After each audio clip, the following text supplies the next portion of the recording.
Hey everyone, this is Scott with HPR Product Reviews, and today I'm looking at the protective screen glass panel replacement for Sega Game Gear. Now, if you're watching this video, you likely have a Game Gear or you know somebody who has one. And these screens are known to be a little fragile, especially since these systems are so old now.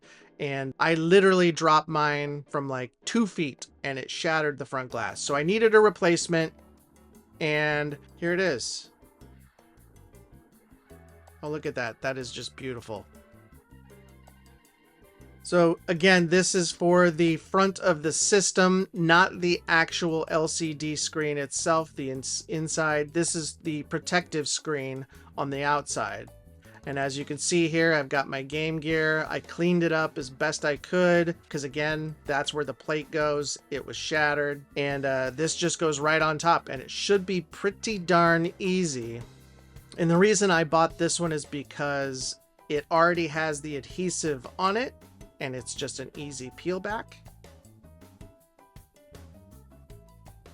Once you get those pieces peeled off, you just line it up on the system, and it should just stick there. It's a really nice adhesive. It should just stick there, and it'll look just like new.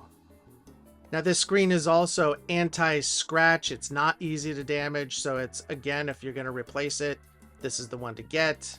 It is glass, but again, very durable. And look at it, just looks great. In my opinion, it's actually a nice upgrade because the screen I had before was the original from back in the 90s, so it was pretty old. And yeah, this looks great. Highly recommend if you're in the market for this.